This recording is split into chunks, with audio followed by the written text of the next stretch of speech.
The Korean Divide, brothers at war the land before the divide in the beginning. The Korean Peninsula was not divided by ideology or iron fences, but by mountains, rivers, and the quiet rhythm of ancient kingdoms. The air of the East was filled with incense from Buddhist temples and the metallic scent of steel from the forges of warriors. Korea, long before the 20th century, was a proud land of scholars and swordsmen, a nation shaped by resilience, unity, and invasion. From the Three Kingdoms to the Goryeo and Joseon dynasties, its people had endured centuries of storms. Yet the idea of one Korea remained sacred in every heart. In the capital of Joseon, Seoul, then known as Hanyang, life pulsed with order and discipline. Confucian scholars debated in wooden halls while farmers toiled under the sun. The country was isolated, self-reliant, and deeply loyal to its emperor. But beneath that surface calm, new winds were beginning to stir, winds that carried the scent of change from far beyond its borders. By the mid-19th century, the Western powers had already carved much of Asia into colonies and protectorates. To the west lay the shadow of China. To the east, the rising might of Japan. And beyond the seas loomed America, each with its own ambition. Korea, caught between these giants, stood as a silent island of tradition in a world rushing toward modern empire. The first cracks appeared when Japan, fresh from its own Meiji Restoration, turned its eyes across the sea. The Japanese saw in Korea not just a neighbor, but a bridge, a route to the Asian mainland, and a shield against the Western powers pressing from the Pacific. In 1876, after a series of naval threats, Japan forced Korea to sign the Treaty of Ganghwa, opening its ports to trade and foreign influence. It was a moment that many in the royal court viewed with dread, for it marked the end of centuries of isolation. As Western missionaries brought schools and science, and Japanese envoys brought guns and treaties, the Kingdom of Korea began to fracture from within. Reformers argued for progress, conservatives clung to old values, and the royal palace became a battleground of ideas. Empress Myeonjeong, known to history as Queen Min, sought to strengthen ties with Russia and China to resist Japanese control, a move that would seal her fate. One autumn morning in 1895, the quiet corridors of Yongbagong Palace echoed with screams. Japanese agents and Korean collaborators stormed the royal chambers and assassinated the queen. Her body was burned in the palace garden, a dark omen of what was to come. The message was clear: Japan would no longer tolerate resistance in Korea. The assassination sent shockwaves through the land. The people mourned their queen, but fear silenced rebellion. The Joseon dynasty, weakened and humiliated, became a puppet to foreign powers. By 1910, Japan formally annexed Korea, declaring it part of the Japanese Empire. The sun that rose over Tokyo now cast its shadow on Seoul. The land that once thrived with its own culture and pride was now ruled by another. Korean names were replaced with Japanese ones. The language was forbidden in schools. Temples were stripped, art was censored, and every whisper of resistance was met with brutal punishment. Yet, in the hidden valleys and mountain caves, the spirit of Korea endured quiet, watchful, and waiting for the right moment to rise again. And as the world stumbled toward the Great War, that moment was drawing near. The blood of the fallen queen had become the seed of a growing resistance, one that would soon clash with empires and carve a new destiny. For the peninsula, liberation and the line when Japan's empire finally began to crumble under the weight of the Second World War. A strange silence fell over the Korean Peninsula. For 35 long years, the people had lived beneath the rising sun of Tokyo, their language suppressed, their names changed, and their spirit bruised but never broken. Now, in the summer of 1945, whispers of Japan's defeat spread through the villages and cities like a long-awaited breeze after a storm. For generations, Koreans had dreamed of this day, the day the land would breathe as one again. Across the mountains and coasts, resistance fighters emerged from hiding, waving old flags that had been buried under floorboards and behind temple walls. The songs of freedom that had been banned for decades returned, trembling but alive. But the dawn of liberation came with a bitter twist. It was not a victory born of unity. It was a liberation written by foreign hands. As Japan prepared to surrender, the United States and the Soviet Union rushed to divide control of the defeated empire. In a single hurried decision made far away in Washington, two American officers, Dean Rusk and Charles Bone Steele, drew a line across a map of Korea. It ran along the 38th parallel. North of it, the Soviets would accept the Japanese surrender. South of it, the Americans would. The line was drawn in an afternoon, with no knowledge of the mountains, rivers, or people it would cut through. Families, villages, and even provinces were split in half, not by ideology, but by geography. No Korean had been asked. When Soviet troops crossed into Pyongyang from the north, they were welcomed as liberators. In the south, American forces landed at Incheon, greeted with equal hope. For a brief moment, both halves believed that independence had finally come. But soon the difference in their liberators' visions became clear. In the north, the Soviets began organizing local committees, arming revolutionaries, and promoting communist ideology. Among the rising leaders was a young guerrilla fighter who had once fought against Japanese soldiers in Manchuria, Kim Il-sung. Backed by Moscow, he would become the face of a new, Atos revolutionary Korea. In the south, the Americans restored former officials of the old regime, hoping to build a pro-Western government that could resist the spread of communism. They supported a stern anti-communist exile named Syngman Rhee, who had spent decades in the United States. He was strong-willed, disciplined, and utterly convinced that communism must never cross the 38th parallel. By 1946, two rival governments had begun to form, claimed to be the true voice of the Korean people. The North called itself the Democratic People's Republic of Korea. The South, the Republic of Korea. Each prepared, not for peace, but for the inevitable clash. The line that had been meant to divide occupation zones now divided hearts. Families could no longer cross the parallel. Letters stopped. Trains that once ran from Seoul to Pyongyang were halted forever. What had started as a foreign decision was now becoming a national wound. Meanwhile, the people, farmers, laborers, and war survivors were caught in confusion. In the north, land was redistributed from landlords to peasants. In the south, protests erupted against old elites returning to power. The air was thick with fear, propaganda, and rumors of spies. And in the background, a new global rivalry was taking shape: the Cold War. The United States and the Soviet Union had turned from wartime allies into bitter enemies, and Korea became their first battlefield in the war of ideologies. In Seoul, Rhee vowed to unite the peninsula under democracy. In Pyongyang, Kim Il-sung promised to reunify it under revolution. Both believed history was on their side. Both believed that peace would come only when the other side was gone. The 38th parallel, once an invisible line on a map, had become a fuse, and the spark that would ignite it was fast approaching. The outbreak fire on the 38th parallel, the morning of June 25, 1950, began like any other summer dawn in Korea, humid, heavy, and still. But before the sun climbed high above the hills, the silence shattered. From the northern mountains, thunder rolled not from the sky, but from the barrels of Soviet-made T-34 tanks. The North Korean People's Army, 75,000 strong, surged across the 38th parallel, their red flags rising behind the steel. In the early hours, southern outposts were caught off guard. Communication lines were cut, and villages along the border awoke to the roar of artillery. The invasion was swift and merciless in its precision. Kim Il-sung had launched his bid to reunify the peninsula by force. He believed the South would collapse within days. In Seoul, panic swept through the streets. South Korean soldiers, poorly equipped and unprepared, fought bravely, but were overwhelmed. Within 3 days, the northern advance reached the capital's outskirts. Families fled southward, clutching children and belongings. As smoke rose above the Han River, bridges crumbled under the weight of retreating forces.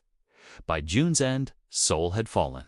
The red banners of the North fluttered over the city's government buildings. Kim Il-sung declared victory from Pyongyang, proclaiming that Korea was finally won again under his rule. But he underestimated one thing. The world was watching. Across the Pacific, in Washington, President Harry Truman called an emergency meeting. To him, the invasion was not just a Korean matter, it was the first real test of the Cold War. If the United States allowed communism to spread unchecked, he believed it would ignite across Asia. Within days, Truman ordered U.S. forces stationed in Japan to move into action under the banner of the United Nations.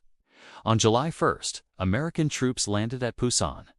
They were joined by soldiers from Britain, Australia, Canada, and other UN nations, a coalition united not by borders, but by ideology.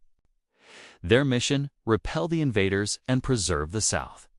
Yet the situation was desperate.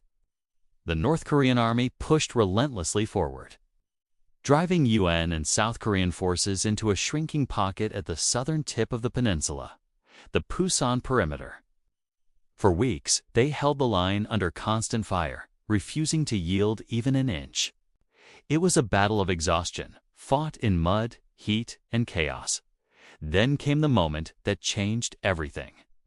General Douglas MacArthur, the supreme UN commander, proposed a daring plan, a surprise amphibious landing at the port of Incheon, far behind enemy lines.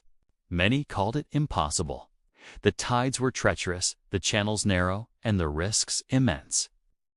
But MacArthur was certain that fortune favored audacity. On September 15th, as dawn broke over the Yellow Sea, the invasion fleet appeared like ghosts from the mist. Naval guns thundered, and waves of Marines stormed ashore. The North Koreans, caught completely off guard, fell into disarray. Within days, the UN forces recaptured Seoul, splitting the enemy's supply lines in two. The tide of war had turned. From Busan to the parallel, UN and South Korean troops surged northward, reclaiming lost ground. Villages that had been under occupation for months saw liberation. Though their joy was mixed with sorrow, too many had vanished, too many homes lay in ruins. By October, the victorious army stood once more at the 38th parallel, but MacArthur was not content to stop there.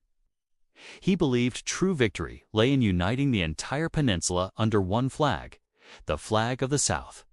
Despite warnings from Washington and the UN, he ordered the advance to continue.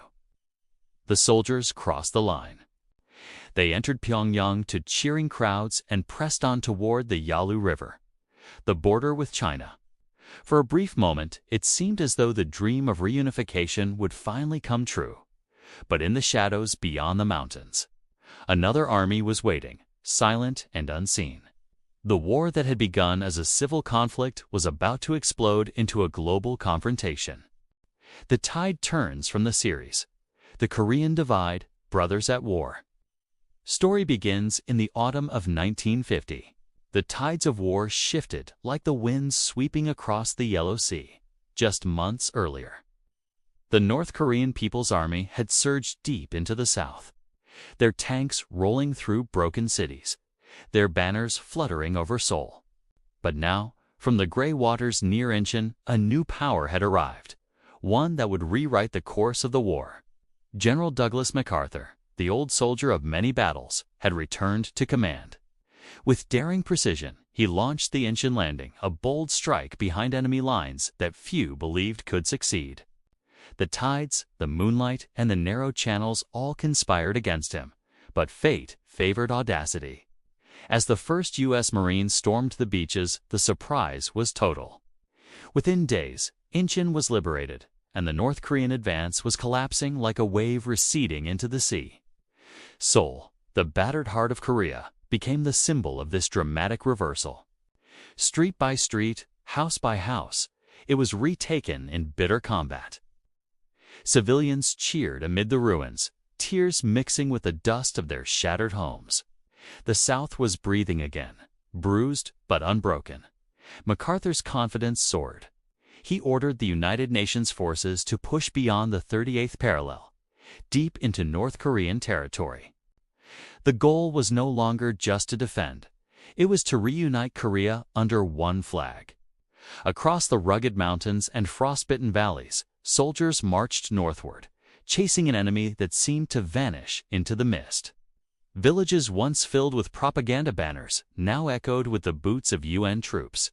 But as the armies crossed into the north, the mood changed. The skies grew colder, and whispers began to drift through the ranks. Whispers of another force watching from beyond the Yalu River. China, silent until now, was watching every step, its massive armies hidden in the mountain shadows. In Pyongyang, the North Korean capital, panic spread. Government officials fled northward. The red flags were torn down. For the first time, victory seemed within reach for the South and its allies. Yet beneath that triumph lay a dangerous arrogance.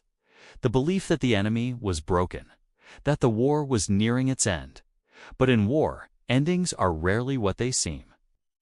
On cold October nights, Chinese scouts crossed the Yalu under cover of darkness, their breath freezing in the air. They carried no flags, no radios, and no mercy. Their orders were simple: drive the enemy back beyond the 38th parallel, no matter the cost. As the UN troops advanced into the mountains near the Changchan River, they didn't yet know that the war's true storm had only just begun. The wind howled through the Korean hills, and in its sound was an omen of the dragon that was about to awaken. The Dragon Awakens the Winds of 1951 carried a strange calm across the Korean Peninsula, a deceptive silence that followed months of chaos. The snow from the bitter winter had not yet melted, and beneath it lay the scars of a land divided by ideology, blood, and broken promises. The war that had begun as a clash between North and South had now become a global storm, with the world's greatest powers standing behind their chosen sides. But in this silence, something was stirring. A sleeping dragon was about to awaken.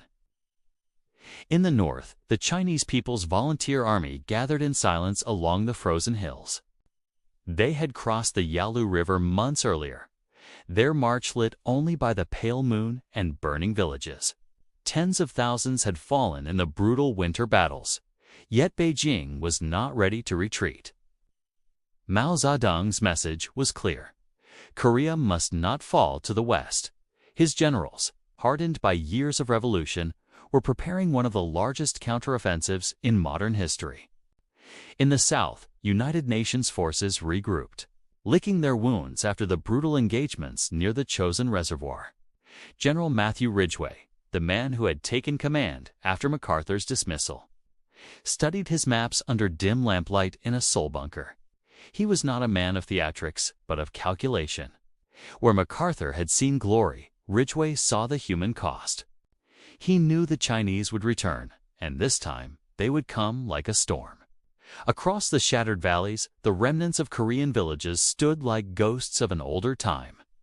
Families torn in half by the dividing line now lived under the echo of distant artillery. In the mountains, South Korean guerrillas fought shadow wars against communist patrols, while northern partisans ambushed supply lines in revenge. It was a war where no one could claim innocence, and every sunrise brought another reckoning. By early spring, the Chinese counterattack began. It came not as a single blow, but as a series of rolling waves. Thousands of soldiers, camouflaged by the mist, descended upon UN positions near the Emjin River. The sky filled with the roar of mortar, and the ground trembled under the advance of humanity itself. British troops of the Gloucestershire Regiment held their ground against overwhelming odds, surrounded but unbroken. For 3 days they fought with dwindling ammunition, their position collapsing under fire. Yet their resistance became a legend, a symbol of endurance amid despair. Farther east, South Korean divisions faced their own trials. Many were young men barely out of boyhood, drafted from shattered towns and given a rifle and a prayer. They watched as the Chinese moved like phantoms through the valleys, appearing and vanishing with terrifying precision. The Allied lines bent but did not break, and as reinforcements poured in, the momentum slowly began to shift.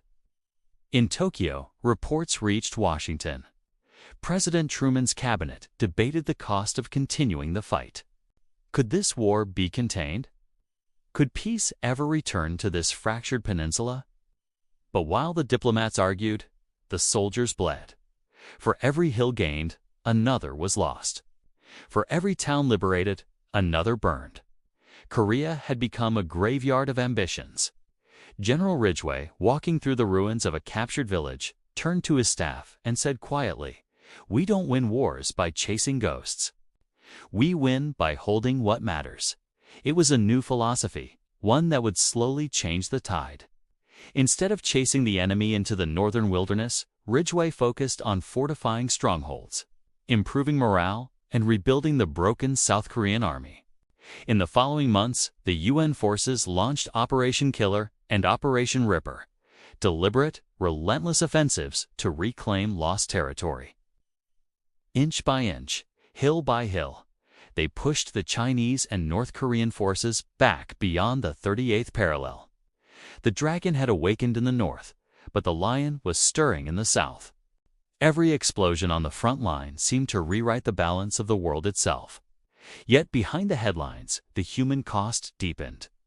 Refugees flooded into Seoul once more, their faces weary and blank from too much loss.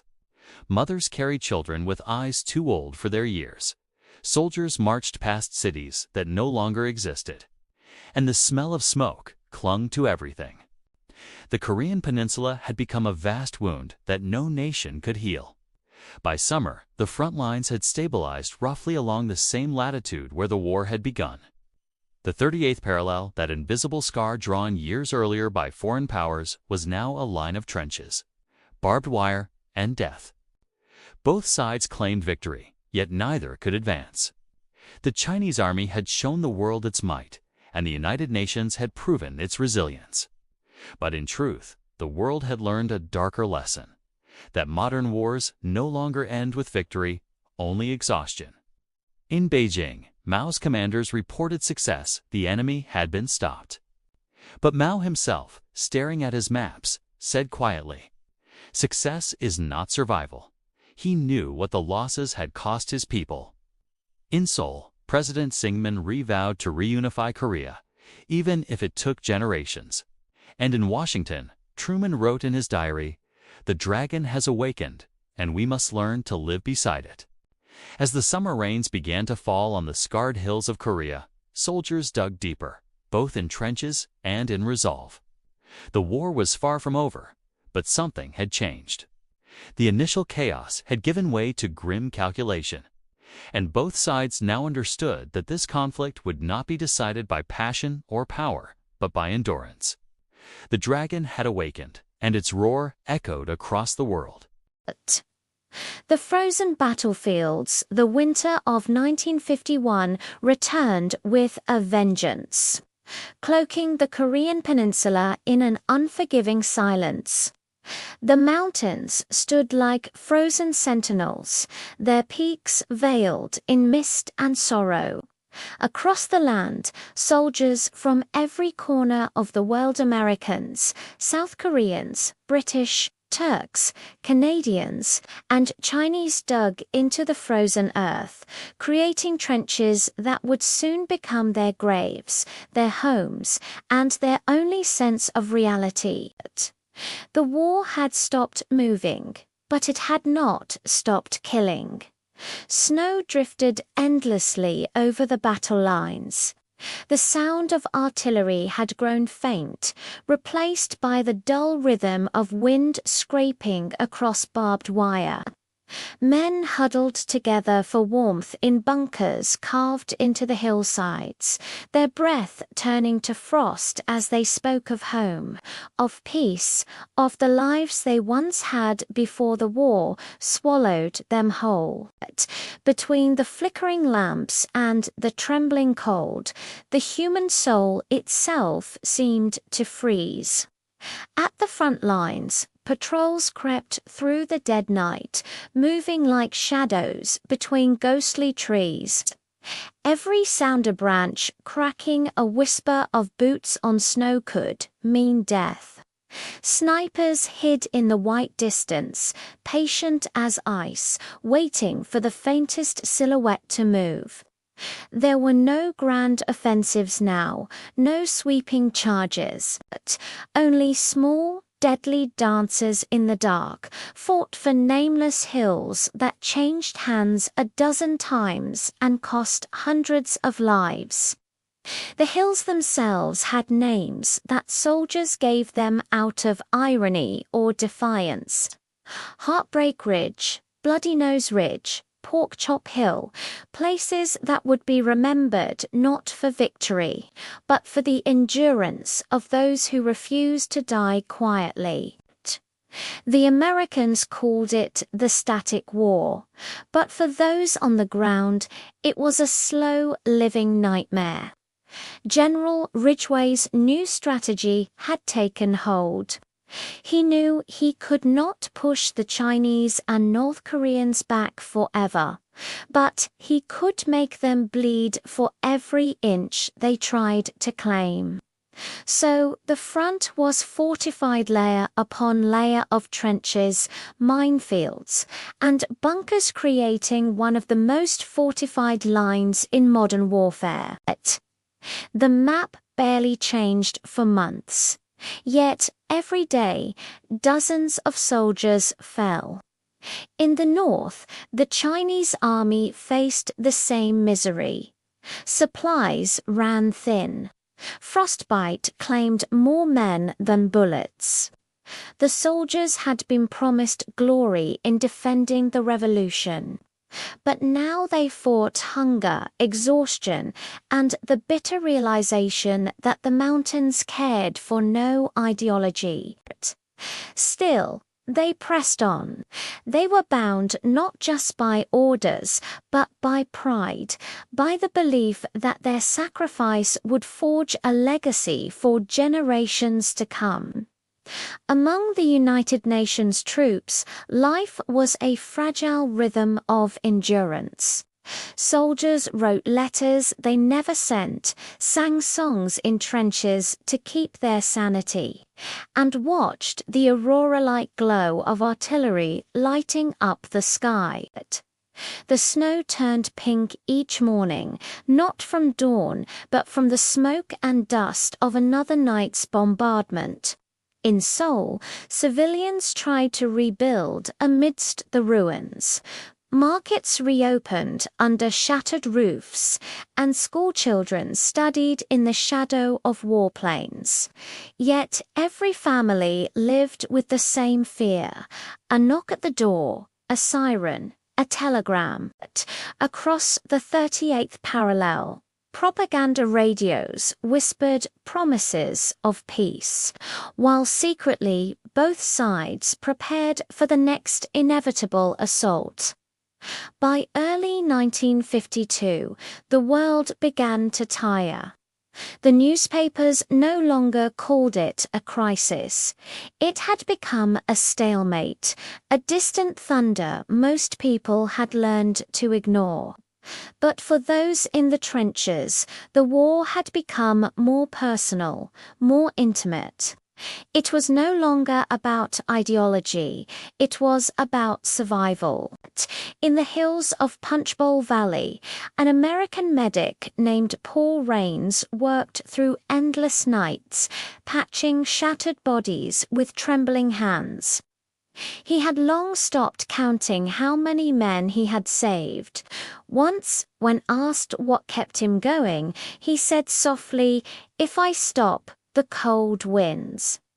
That simple line echoed through the ranks, whispered from foxhole to foxhole, "Don't let the cold win."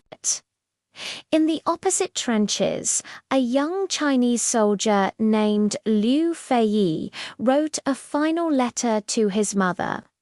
He wrote, "If you read this, know that I fought not for glory, but for my brothers beside me. The snow covers us all the same.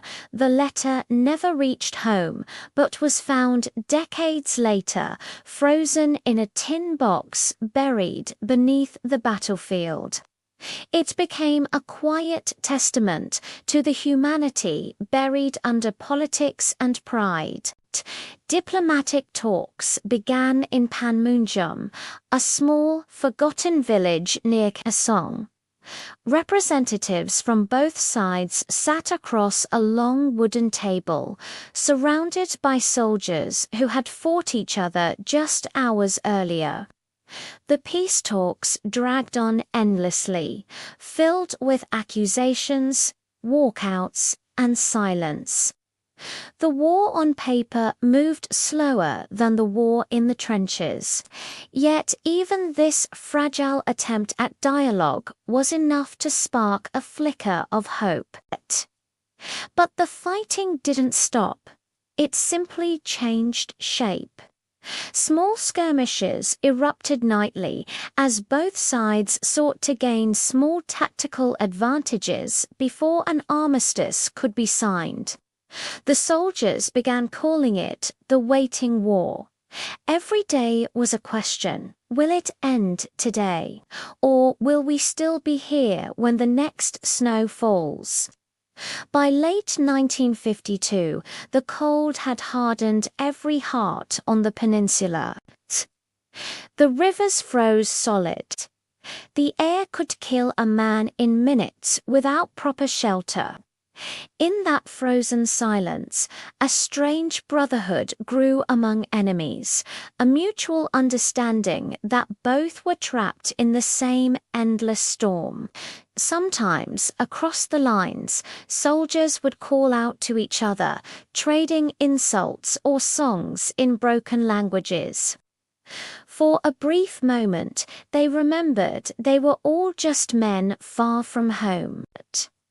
General Ridgway was replaced by General Mark Clark, but the mission remained the same: hold the line, survive the winter, and wait for a political miracle that never seemed to come. Clark once wrote in his report, "We are fighting for a line, not for land, a line that exists only because neither side can afford to lose." When the snow finally began to melt in the spring of 1953, the hills revealed their buried truth. Rusted helmets, forgotten rifles, and silent bodies emerged from beneath the frost. The war had devoured thousands in its stillness. There was no glory left, only ghosts whispering through the wind. The frozen battlefields had become more than geography. They were a symbol of human endurance. Every trench was a scar on the earth, every hill a monument to the soldiers who refused to yield. The world above talked of peace, but down in the cold mud, men learned the cruelest truth. Peace and war are sometimes the same thing, only spoken in different tones. And as one weary soldier wrote in his diary before the next offensive, "The cold has taken everything from us, except the will to see tomorrow." The frozen war dragged on, waiting for an ending that no one could yet imagine. The Frog's Frozen Battlefields story begins. The winter of 1950 fell upon the Korean Peninsula like a curse. The valleys froze, the rivers turned to glass, and the breath of men became mist in the air as the war reached its coldest and most merciless phase. Along the jagged mountains and the treacherous paths of Chosin Reservoir, soldiers found themselves battling not only their enemies, but the very fury of nature itself. The sun was a pale ghost behind the clouds, and the snow never stopped falling. For the United Nations troops, mostly composed of American Marines, The retreat from the north had become a living nightmare. They were encircled by hundreds of thousands of Chinese soldiers who had crossed the Yalu River in silence, moving like shadows through the frozen night. What began as a confident push toward victory had turned into a desperate fight for survival. Every footstep forward came at the cost of blood, exhaustion, and frostbite. The mountains around Chosin were alive with echoes of gunfire. Mortar shells whistled through the white air, disappearing into bursts of snow and smoke. Communication lines froze, engines refused to start, and rifles jammed in the bitter cold. Soldiers wrapped rags around their faces to breathe, yet their eyes burned from the freezing wind. Those who fell often never rose again. The ice claimed them as its own. In the command tents, maps lay spread across steel tables. The commander spoke in low, tense voices. General Oliver Smith of the U.S. Marines looked out toward the icy ridges and muttered words that would later define the spirit of his men. "We re not retreating, we re just advancing in another direction." His soldiers took those words to heart. Surrounded by the enemy and battered by the elements, they refused to break. On the other side, the Chinese forces, under the command of General Song Shilin, had planned their ambush with precision. They believed the cold would weaken the foreign troops, that the night would be their ally, and indeed, the night became their greatest weapon. Waves of Chinese infantry advanced under cover of darkness, their silhouettes barely visible through the blizzard. They struck suddenly, silently, and vanished back into the snow. The Marines responded with everything they had. Artillery thundered across the valley, turning white slopes into fiery craters. The flashes of explosions lit the frozen peaks like lightning, revealing faces covered in frost and fear. Medics crawled through snowbanks to reach the wounded, their breath coming out in desperate gasps. Every night, the wounded whispered prayers that froze before they reached the sky. In those endless nights, friendship and courage were all that kept the soldiers alive. They shared their last cigarettes, their last rations, their last words. Some wrote letters to families they would never see again, their hands trembling as they scribbled by lantern light. The ink froze before it dried, and still they fought on because retreat meant death. The retreat from Chosin became a test of human endurance. Convoys of trucks and tanks crawled through narrow passes, often ambushed by Chinese snipers hidden in the cliffs. The wounded were loaded onto vehicles that slid across ice-slicked roads. Some trucks went over the edge, disappearing into the white abyss below. Yet even as they lost men, the Marines never abandoned their fallen. No man left behind. It was not just a phrase, it was a vow. By December, the temperature had dropped to -30°C. Men's boots froze solid, and weapons became useless blocks of metal.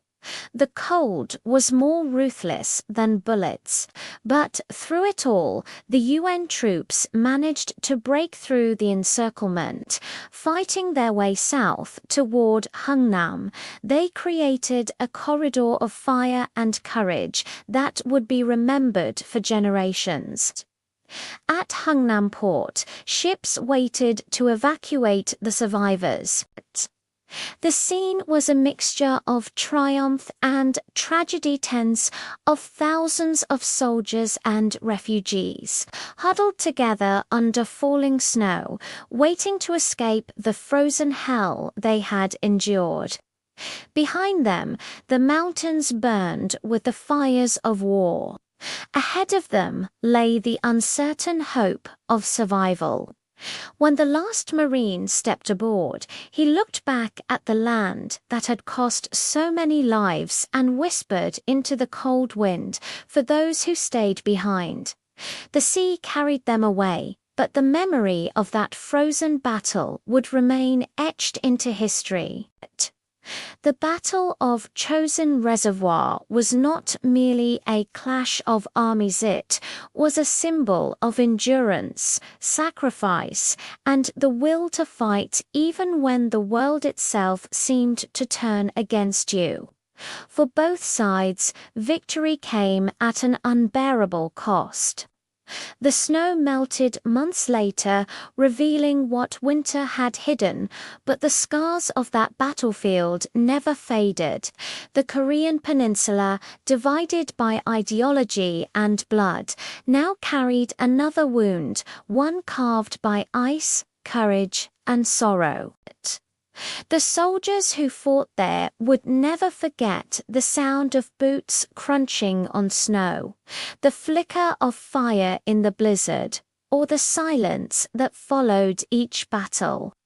It was a silence that spoke louder than any explosion, silence that whispered of loss, bravery, and the cold truth of war. N Battlefield's story begins. The winter of 1950 fell upon the Korean Peninsula like a curse.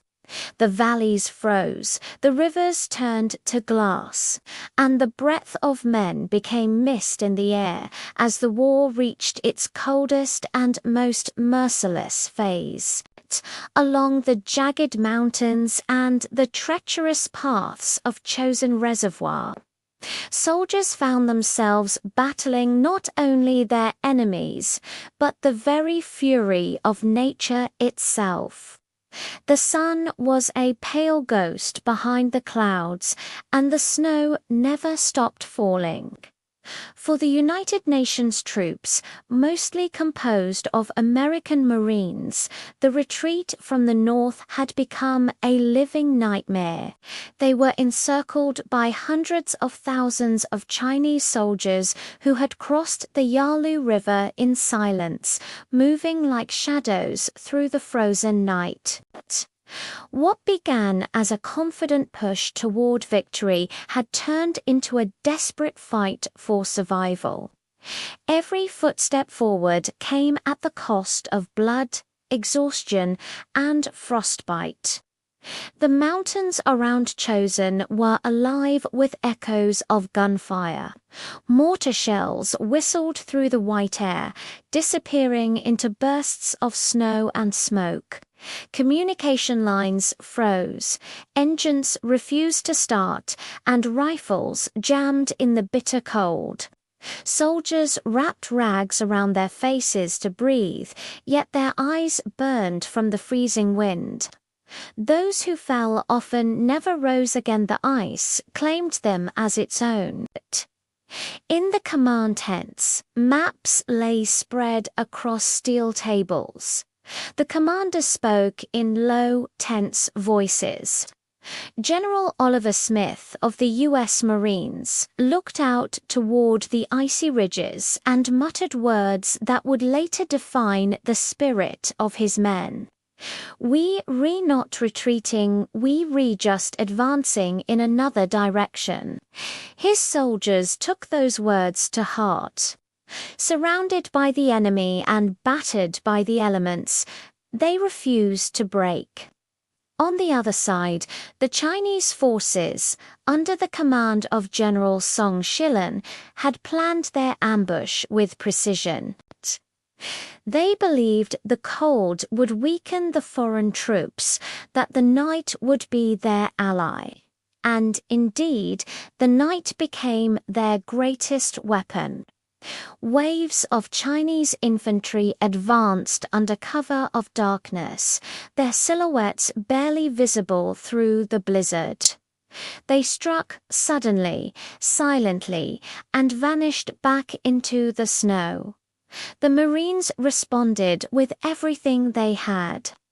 Artillery thundered across the valley, turning white slopes into fiery craters. The flashes of explosions lit the frozen peaks like lightning, revealing faces covered in frost and fear. Medics crawled through snowbanks to reach the wounded, their breath coming out in desperate gasps. Every night, the wounded whispered prayers that froze before they reached the sky. In those endless nights, friendship and courage were all that kept the soldiers alive. They shared their last cigarettes, their last rations, their last words.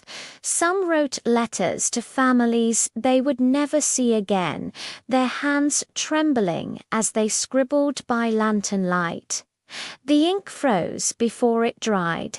And still they fought on because retreat meant death. The retreat from Chosin became a test of human endurance. Convoys of trucks and tanks crawled through narrow passes, often ambushed by Chinese snipers hidden in the cliffs. The wounded were loaded onto vehicles that slid across ice-licked roads. Some trucks went over the edge, disappearing into the white abyss below. Yet, even as they lost men, the Marines never abandoned their fallen. No man left behind. It was not just a phrase, it was a vow. By December, the temperature had dropped to -30 degrees Celsius. Men's boots froze solid, and weapons became useless blocks of metal. The cold was more ruthless than bullets. But through it all, the UN troops managed to break through the encirclement. Fighting their way south toward Hungnam, they created a corridor of fire and courage that would be remembered for generations. At Hungnam port, ships waited to evacuate the survivors. The scene was a mixture of triumph and tragedy, tens of thousands of soldiers and refugees, huddled together under falling snow, waiting to escape the frozen hell they had endured. Behind them, the mountains burned with the fires of war. Ahead of them lay the uncertain hope of survival. When the last Marine stepped aboard, he looked back at the land that had cost so many lives and whispered into the cold wind. For those who stayed behind, the sea carried them away. But the memory of that frozen battle would remain etched into history. The Battle of Chosin Reservoir was not merely a clash of armies, it was a symbol of endurance, sacrifice, and the will to fight even when the world itself seemed to turn against you. For both sides, victory came at an unbearable cost. The snow melted months later, revealing what winter had hidden, but the scars of that battlefield never faded. The Korean Peninsula, divided by ideology and blood, now carried another wound, one carved by ice, courage, and sorrow. The soldiers who fought there would never forget the sound of boots crunching on snow, the flicker of fire in the blizzard, or the silence that followed each battle. It was a silence that spoke louder than any explosion, a silence that whispered of loss, bravery, and the cold truth of war. Fire and stalemate story begins. The winter snows melted slowly, revealing the scarred valleys and shattered towns of a divided score. And while divided score square, Only Ruby Kiss has the luxurious texture that glides on smoothly and leaves a rich, long-lasting color. My score and score, my square score, quote, my score and score, the war and score, quote, my score. Maglobs, my quote, ESK, 6 Quaili C Lieb. My score, Milia Cord, my lied said, by we may we ab, I can all lease it, I see it. Korea. The silence that followed the Battle of Chosin Reservoir did not last long because silence in war is never peace. Only the space between storms. As spring returned, so too did the roar of guns, the thunder of artillery, and the clash of ideologies. The Korean War had entered a new phase, a war of endurance, of positions held and lost, of lines that refused to move. By 1951, the once fluid front had frozen into a deadly stalemate along the 38th parallel. On both sides of this invisible boundary, armies dug deep into the earth trenches, bunkers and barbed wire stretching for miles. The skies above echoed with the distant hum of bombers, and the mountains became riddled with tunnels and firing posts. The war that had begun as a lightning strike was now a slow, grinding struggler furnace of men and metal that consumed everything in its path. For the soldiers on the ground, life became a rhythm of fire and fear. Days were spent under shellfire. Nights were haunted by flares that lit up the sky like false dawns. Rain turned the trenches into rivers of mud, and the wind carried the constant rattle of machine guns. They called it the Seesaw War because neither side would yield, yet neither could advance. The land itself seemed to have grown tired of choosing sides. On the United Nations front, General Matthew Ridgway had replaced MacArthur after the latter's dismissal. Ridgway, calm and disciplined, understood that victory was no longer about conquest, it was about survival, about holding the line until diplomacy could breathe again. He rebuilt morale, reinforced defenses, and turned the scattered forces of the UN into a wall of steel. Every hill, every ridge, every inch of ground became a symbol of determination. To the north, the Chinese and North Korean armies, though battered, refused to retreat. Their resolve was forged by ideology and sacrifice. They launched wave after wave of human assaults, often at night, moving through forests and ravines with deadly silence. The fields of Korea became graveyards of ambition, as soldiers from both sides clashed over nameless ridges that would later earn names of eternal memory: Heartbreak Ridge, Bloody Ridge, Pork Chop Hill.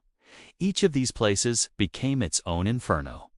At Heartbreak Ridge, men fought for weeks under ceaseless bombardment. Hills changed hands several times in a single day. The earth itself seemed alive, shaking under the weight of explosions. At night, the horizon glowed red, as if the sky had caught fire. Soldiers crawled through craters filled with rain and ash, whispering prayers they barely believed in. Yet amidst the carnage, moments of humanity survived. Enemy soldiers, lost or wounded, were sometimes carried to safety by those they fought against. Cigarettes were exchanged through the wire. In the frozen wastelands and burning hills, men began to realize they were not so different, each fighting for a cause they barely understood, under flags they had never chosen. Above them, the air war raged endlessly. American sabers clashed with Soviet-made MiGs in dogfights that streaked across the blue sky like silver comets. The clouds became the new battlefield, where speed and skill decided fate in seconds. Every pilot knew that a single mistake could mean a fiery fall into the valleys below. The air battles became legends of courage and unseen war that mirrored the stalemate on the ground. Back in the cities, civilians paid the price.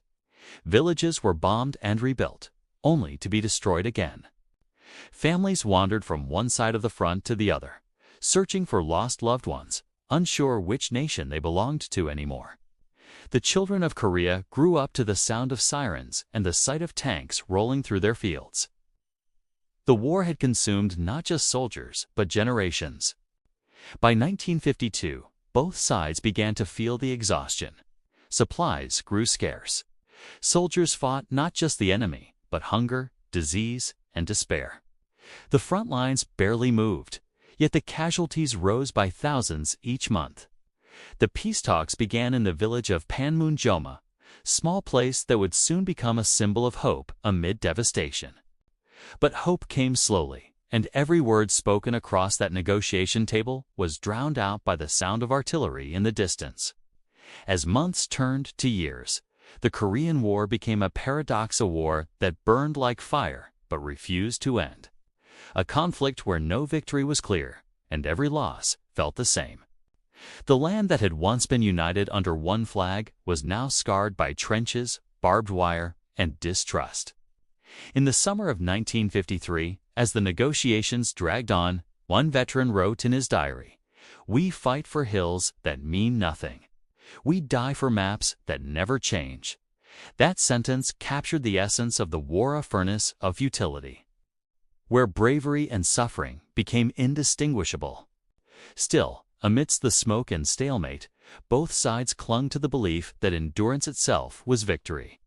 For the men in the trenches, it was no longer about ideology, it was about surviving one more night, one more bombardment, one more frozen dawn. The land trembled beneath the constant roar of guns. Yet even through that endless thunder, the faint whisper of peace began to grow. It was fragile, uncertain, but it was their flicker of light in the longest night of war. The End Without Peace story begins. The summer of 1953 arrived, heavy with smoke and sorrow. For 3 long years, Korea had burned under a sky filled with fire. The land was broken, its mountains scarred, its rivers choked with the debris of forgotten towns. But amid the endless rumble of artillery, a faint, weary rhythm of negotiation had begun, a rhythm that carried the promise of an end, though not of peace.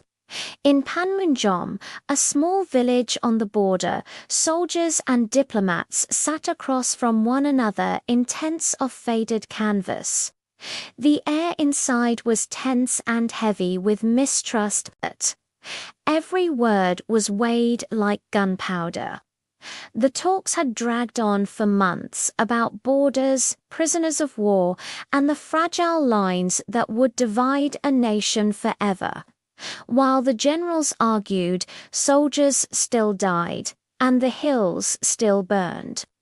Outside those tents, the front lines were alive with uncertainty. On both sides, men fought their last battles, unaware that the war was already breathing its final breaths. Each skirmish, each hill taken or lost, felt like a shadow of a conflict that refused to end with dignity. The ground itself trembled under the last barrages of artillery, as though the land were groaning from exhaustion.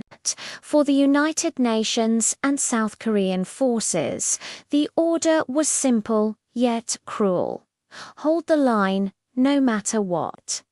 The Chinese and North Koreans mirrored the same command.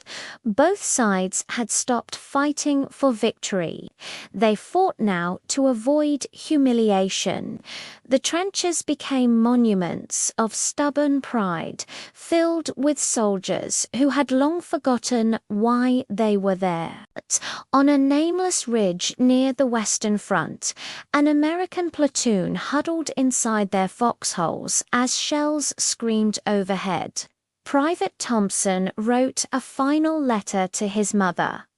"The war's almost done, Ma, but it feels like it'll never end. The sky is still red every night. I just want to go home, even if home doesn't feel like it used to." Across the battlefield, a young Chinese soldier named Li Wei was writing the same thought in his diary. Different languages, different flags, the same longing. That was the tragedy of Korea. Brothers divided not only by politics, but by the illusion of difference. In July, as the world watched, the war approached its closing act, the 38th parallel.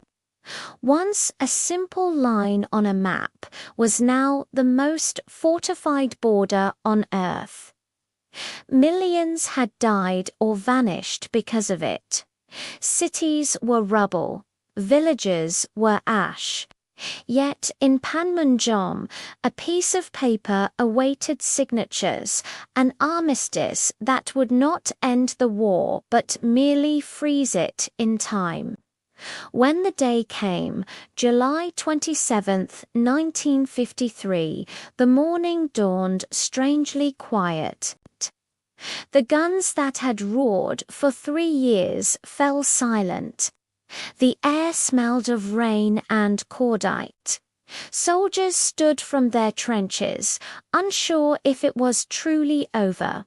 Some wept, some laughed. Others simply stared into the horizon, unable to believe that the thunder had finally stopped. The armistice was signed at 10 a.m., a document written in multiple languages, witnessed by men who had seen too much. It declared a ceasefire, not peace. There was no victory parade, no grand speeches, no flags raised in triumph, only exhaustion and silence. The war had ended as it had begun, in confusion, fear, and loss. For the people of Korea, the cost was beyond numbers. Millions were displaced, families split across the border with no hope of reunion. Mothers searched for sons who never returned. Brothers stood on opposite sides of a wire fence, waving at one another with tears they could not wipe away. The land that had once been one heartbeat was now two, one beating in the north, the other in the south, both scarred and mistrustful. In Seoul, the city was a ruin of smoke and broken glass. Yet within the destruction, the survivors began to rebuild. Markets reopened, children played among the ruins, and hope, fragile but alive, began to stir. The South dreamed of progress, of democracy, of freedom reborn. In the North, Kim Il-sung declared victory, and his regime tightened its grip, promising a new socialist dawn.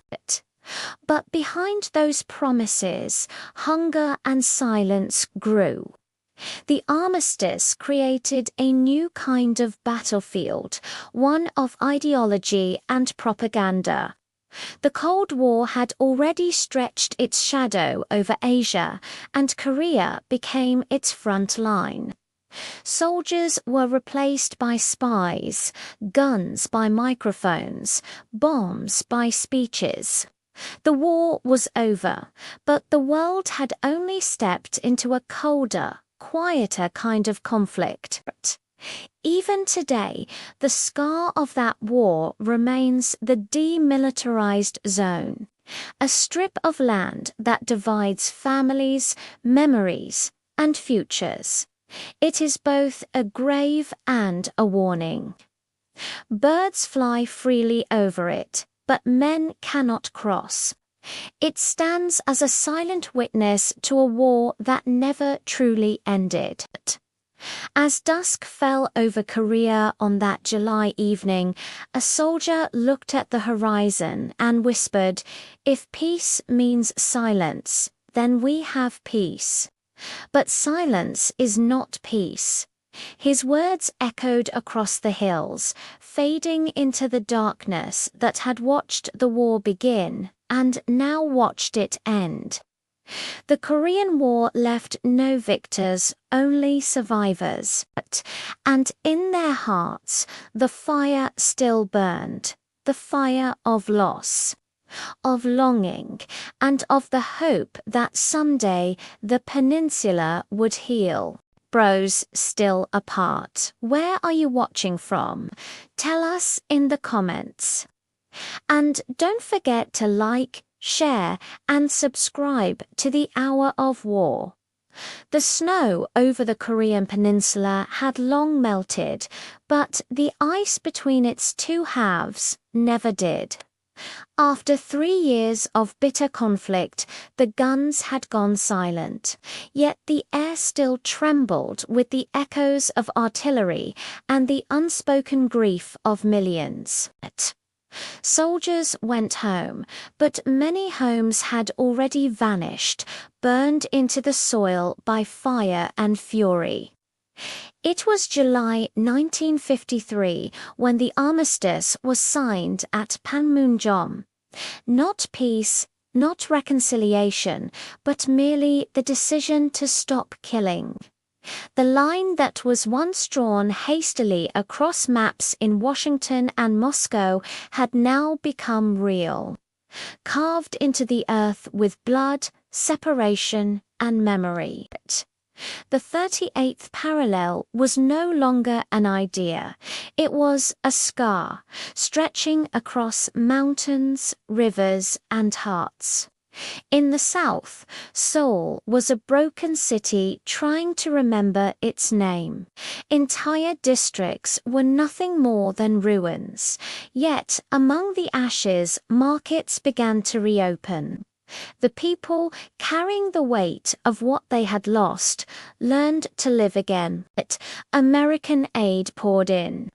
Schools were rebuilt, and factories began to rise from the dust. But behind every smiling child, there lingered the question, when will my father come home?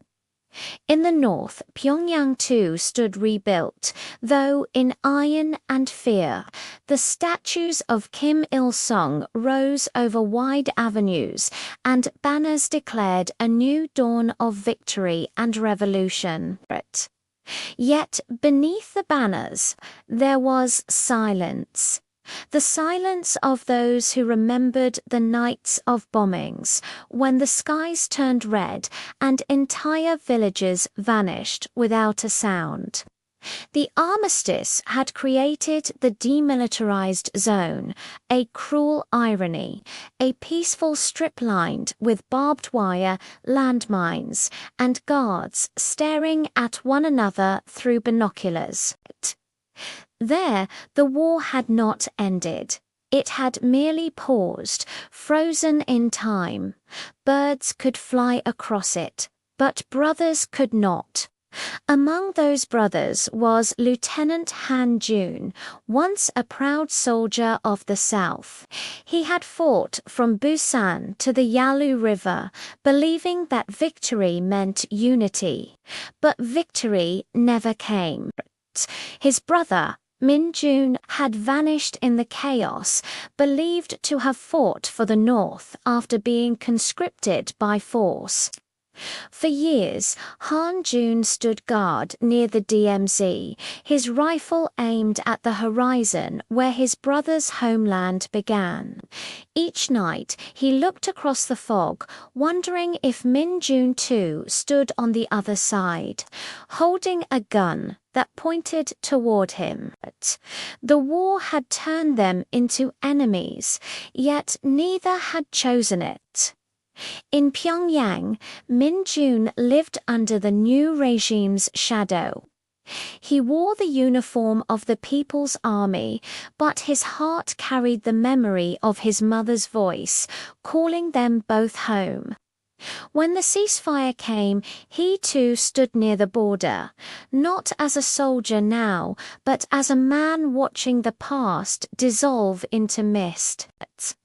Sometimes, at dawn, the fog over the DMZ thinned just enough that two silhouettes could see each other. Two figures, motionless, separated by history itself. Han Jun would raise his hand slightly, a silent greeting no one was allowed to give. And in the distance, another hand, faintly, would rise in answer before vanishing again into the haze. Years passed. The governments hardened. New wars of propaganda began. In classrooms, children were taught opposite stories of the same event. In Pyongyang, the Americans were the eternal enemy. In Seoul, the North was the unending threat. Yet beyond the walls of politics, the people shared one language, one sorrow.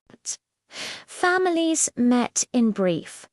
Government arranged reunions, just hours to recognize faces that time had almost erased. Mothers met sons, fathers met daughters, and tears fell where words failed. The world moved on, but Korea did not. The DMZ became both a border and a museum, a reminder of a war that had no winners. Tourists would later visit, taking photos of soldiers who never smiled, unaware that the soil beneath their feet still hid thousands of missing souls. One autumn evening, decades later, Honjun returned to the southern observation post, an old man now, with silver hair and trembling hands. He looked through the same binoculars he had used in his youth. The forests on the other side looked peaceful, almost beautiful, glowing golden under the fading light. For a moment he imagined his brother standing there too, older, gentler, perhaps also looking back. He whispered softly into the wind, "Min-jun, are you there?" No answer came, only the rustle of leaves. Yet in his heart he felt something stir, not the sound of war, but the echo of a memory, alive again. For all the speeches, parades, and treaties, the Korean War had never truly ended. It lived on in the silence between families, in letters never delivered, in songs that were no longer sung. It lived in the eyes of two brothers who had once shared the same dream, a free, united home, and lost it to the ambitions of others. And so, as night fell over the peninsula, the lights of Seoul shimmered to the south, and to the north, Pyongyang glowed like a distant star. Between them stretched a line no map could ever erase, a border of sorrow, thin as paper, deep as eternity. Perhaps one day, when the last soldier has grown weary and the last wall has fallen, the wind will carry their stories across the DMZ, and the two Koreas will remember that before the divide, they were one. But until that day, the brothers remain apart, not in hatred, but in history. The story of the Korean War is not just the tale of armies and nations. It is the echo of humanity itself, of dreams torn, rebuilt, and still waiting. And if you are watching this now, remember, history is never distant. It breathes through us, through every border and every silence that people are still trying to cross. This was the hour of war, bringing you the untold stories of courage, loss, and hope. If you felt the journey of these brothers, share this story with the world, so their silence is never forgotten. Like, share and subscribe to the Hour of War for more battles that shaped our world and the people who lived them. End of story.